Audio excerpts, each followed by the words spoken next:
All right, guys, we're about to get out of here. Have a good night. What are your thoughts about marrying you? What are her thoughts about marrying you, Doc? Okay, so that'd be the last question we answer. So, what are your thoughts about marrying me?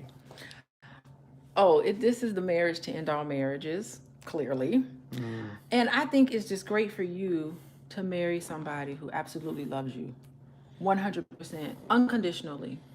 All hmm. your flaws, all of your good things, everything. Like, I love you totally. Thank you. You deserve that because I've been with you for a while and I know what you've been through with women. And you just deserve that. Thank you. I appreciate it. All right. Mwah. Love you. All right, see you guys later. Have a good night. Ladies and gentlemen, I want to welcome you back to the Wide Awake Original Man, and we're still talking about red flags in relationships, and we're dealing with this lovely couple, Boyce and Alicia Watkins. Now, before I begin, I just want to say thank you to Boyce Watkins for being a vulnerable and authentic.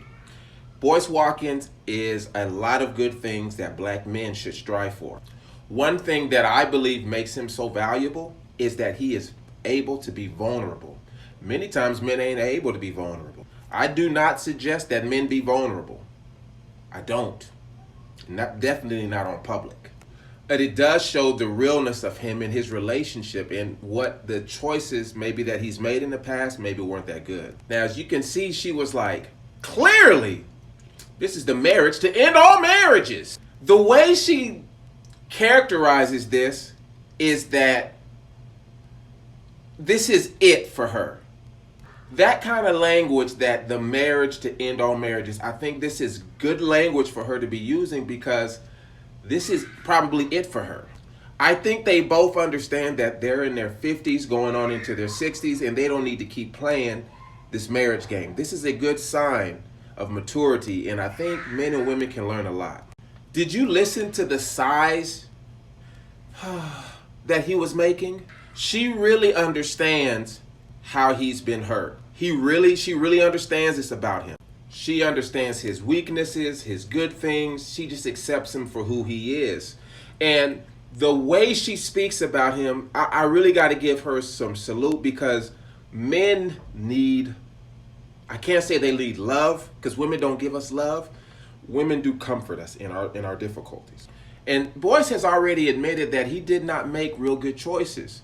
This man was overweight. You see, he's got his mouth done. He's got his teeth done. He's really had to have somebody in his corner who really loves him. Because maybe he has vices. Like many as men do, we got vices. But he's not a simp. He's not a simpleton because no simpleton can be a millionaire. I'm trying to be like this. I'm trying to make that money. But when it comes to women, when it comes to self-esteem, he had self-esteem issues. So I have to take my hat off to this couple because they are an example of reparative black love. Reparative black love. And when we got a string of messed up families like we do, and they're an example of this, we should at least work to lick our wounds and move on.